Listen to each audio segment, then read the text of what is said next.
Punjabi radio USA पेश करता है अज दा दिन सिख इतिहास विच।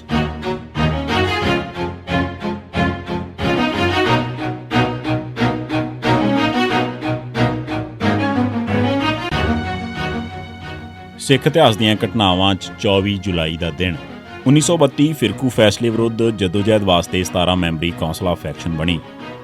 ਜਦੋਂ ਹਿੰਦੂ ਮੁਸਲਮਾਨ ਤੇ ਸਿੱਖ ਨਵੇਂ ਬਣ ਰਹੇ ਭਾਰਤੀ ਆਇਨ ਹੇਠ ਹੋਣ ਵਾਲੀ ਚੋਣਾਂ 'ਚ ਸੀਟ ਦੀ ਵੰਡ ਬਾਰੇ ਫਿਰਕੂ ਮਸਲੇ ਦਾ ਹੱਲ ਕੱਢਣ 'ਚ ਨਾਕਾਮਯਾਬ ਹੋ ਗਏ ਤਾਂ ਬਰਤਾਨਵੀ ਪ੍ਰਧਾਨ ਮੰਤਰੀ ਨੂੰ ਇਸ ਬਾਰੇ ਆਪਣਾ ਫੈਸਲਾ ਦੇਣਾ ਪਿਆ।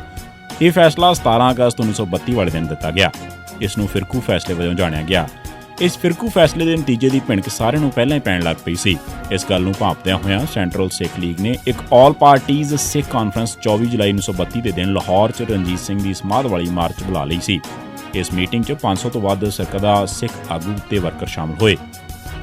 ਮਾਸਟਰ ਤਾਰਾ ਸਿੰਘ ਇਸ ਕਾਨਫਰੰਸ ਵਿੱਚ ਸ਼ਾਮਲ ਨਾ ਹੋ ਸਕੇ ਕਿਉਂਕਿ ਉਹਨਾਂ ਨੇ ਲਾਹੌਰ ਦਾਖਲੇ ਤੇ ਪਾਬੰਦੀ ਲੱਗੀ ਹੋਈ ਸੀ, ਪਰ ਉਹ ਰਾਵੀ ਤੋਂ ਪਾਰ ਸ਼ਾਰਦਾ 'ਚ ਬੈਠਾ ਕਾਨਫਰੰਸ ਦੀ ਕਾਰਵਾਈ ਚਲਾਉਂਦਾ ਰਿਹਾ।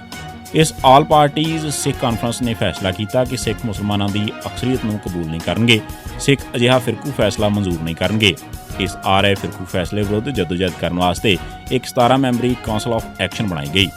1954 ਬਾਬਾ ਗੁਰਦਿੱਤ ਸਿੰਘ ਕਾਮਾਗਾਟਾ ਮਾਰੂ ਦੀ ਮੌਤ 24 ਜੁਲਾਈ 1954 ਦੇ ਦਿਨ ਹੋਈ।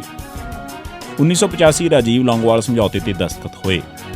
ਪਿਛਲੇ ਦਿਨ ਜ਼ਿਕਰ ਆਇਆ ਸੀ ਕਿ 23 ਜੁਲਾਈ 1985 ਨੂੰ ਰਾਜੀਵ ਗਾਂਧੀ ਤੇ ਲੌਂਗੋਵਾਲ ਵਿਚਕਾਰ ਮੁਲਾਕਾਤਾਂ ਕਰਵਾ ਕੇ 24 ਜੁਲਾਈ ਨੂੰ ਰਾਜੀਵ ਲੌਂਗੋਵਾਲ ਸਮਝੌਤੇ ਦਾ ਐਲਾਨ ਵੀ ਕਰ ਦਿੱਤਾ ਗਿਆ। ਇਸ ਸਮਝੌਤੇ ਨੂੰ ਭਾਰਤੀ ਪਾਰਲੀਮੈਂਟ ਵਿੱਚ ਵੀ ਪਾਸ ਕਰ ਦਿੱਤਾ ਗਿਆ। ਕਮਾਲ ਦੀ ਗੱਲ ਇਹ ਹੈ ਕਿ ਇਸ ਧੋਖੇ ਦੀ ਨਾ ਸਾਬਕ ਚੀਫ ਮਿਨਿਸਟਰ ਬਾਦਲ ਨੇ ਤੇ ਨਾ ਹੀ ਸ਼੍ਰੋਮਣੀ ਕਮੇਟੀ ਪ੍ਰਧਾਨ ਟੌੜਾ ਨੂੰ ਹੀ ਭਿਣਕ ਪਈ। ਇਹਨਾਂ ਨੇ ਵੀ ਇਸ ਸਮਝੌਤੇ ਨੂੰ ਅਖਬਾਰਾਂ ਵਿੱਚ ਹੀ ਪੜ੍ਹਿਆ। ਇਹਨਾਂ ਨੇ ਇਸ ਤੇ ਹਲਕਾ ਜਿਹਾ ਰੋਸ ਤਾਂ ਕੀਤਾ, ਪਰ ਉਸ ਤੋਂ ਬਾਅਦ ਫਿਰ ਚੁੱਪ ਕਰ ਗਏ। ਖਾੜਕੂਆਂ ਨੇ ਇਸ ਨੂੰ ਸ਼ਰਮਨਾਕ ਹੇਠੀ ਤੇ ਕੌਮ ਦੀ ਦਸਤਾਰ ਮਿੱਟੀ 'ਚ ਰੋਲਣਾ ਆਖਿਆ। ਸਿੱਖਾਂ ਨੇ ਪੰਜਾਬ 'ਚ ਕਈ ਥਾਈਂ ਲੌਂਗੋਵਾਲ ਦਲ ਅਤੇ ਪੰਥ ਨਾਲ ਕੀਤੀ ਗਦਾਰੀ ਤੇ ਸਿਆਪਾ ਕੀਤਾ। ਹਰ ਪਾਸਿਓਂ ਇਸ ਦਾ ਜ਼ਬਰਦਸਤ ਵਿਰੋਧ ਹੋਇਆ, ਪਰ ਲੌਂਗੋਵਾਲ ਦੇ ਹਮਾਇਤੀ ਇਸ ਨੂੰ ਕਾਮਯਾਬੀ ਦੱਸ ਰਹੇ ਸਨ। 24 ਜੁਲਾਈ 1991 ਦੇ ਦਿਨ ਪੁਲਿਸ ਨੇ ਨਗੇਂਦਰਪਾਲ ਸਿੰਘ ਪੁੱਤਰ ਭੁਪਿੰਦਰ ਸਿੰਘ ਵਾਸੀ ਡੂਮਵਾਲੀ ਨੇੜੇ ਸੰਗਰ ਮੰਡੀ ਜ਼ਿਲ੍ਹਾ ਬਠਿੰਡਾ, ਜੋਗਿੰਦਰ ਸਿੰਘ ਉਰਫ ਮੱਲ, ਸੁਖਦੇਵ ਸਿੰਘ ਉਰਫ ਸੁੱਖਾ ਉਰਫ ਫਾਲਤੂ ਪੁੱਤਰ ਜੋਗਿੰਦਰ ਸਿੰਘ ਵਾਸੀ ਸਠਿਆਲਾ ਨੂੰ ਨਕਲੀ ਮੁਕਾਬਲਿਆਂ 'ਚ ਸ਼ਹੀਦ ਕੀਤਾ। ਇਹ ਸੀ ਸਿੱਖ ਇਤਿਹਾਸ ਦੀਆਂ ਘਟਨਾਵਾਂ 'ਚ 24 ਜੁਲਾਈ ਦਾ ਦਿਨ। ਸੁਣਦੇ ਰਹੋ ਪੰਜਾਬੀ ਰੇਡੀਓ USA।